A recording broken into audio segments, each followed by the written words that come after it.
اسرائیل اور غزہ کے درمیان بڑی جنگ چھڑ گئی ہے۔ حماس نے اسرائیل پر ہزاروں راکٹوں کی برسات کر دی ہے، جس کے نتیجے میں ایک خاتون ہلاک جبکہ متعدد افراد زخمی ہوئے۔ اسرائیل نے حماس کے درجنوں راکٹس مار گرانے کا دعویٰ کرتے ہوئے غزہ کے خلاف اعلان جنگ کر دیا ہے۔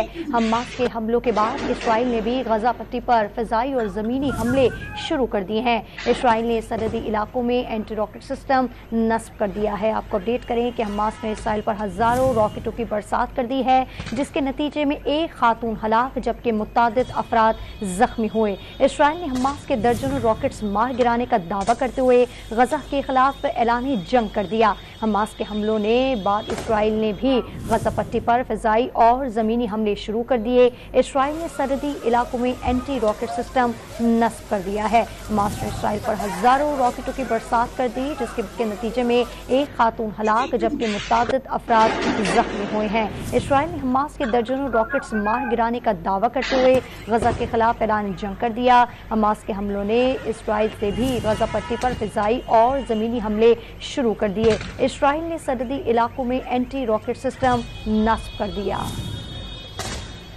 آپ کو اپڈیٹ کرتے چلیں کہ حماس نے اسرائیل پر ہزاروں راکٹوں کی برسات کر دی ہے، جس کے نتیجے میں ایک خاتون ہلاک جبکہ متعدد افراد زخمی ہو گئے ہیں۔ اسرائیل نے حماس کے درجنوں راکٹس مار گرانے کا دعویٰ کرتے ہوئے غزہ کے خلاف اعلان جنگ کر دیا۔ حماس کے حملوں نے بعد اسرائیل نے بھی غزہ پٹی پر فضائی اور زمینی حملے شروع کر دیے ہیں۔ اسرائیل نے سرحدی علاقوں میں اینٹی راکٹ سسٹم نصب کر دیا ہے۔ اسرائیل کی غزہ پٹی پر فضائی اور زمینی حملے شروع۔ اسرائیل نے سرحدی علاقوں میں اینٹی راکٹ سسٹم نصب کر دیا ہے۔ اسرائیل نے حماس کے حملوں کے بعد فلسطینیوں کے خلاف اعلان جنگ کر دیا ہے۔ حماس کا غزہ سے اسرائیل پر راکٹوں کی برسات، خاتون ہلاک اور متعدد افراد زخمی ہو گئے۔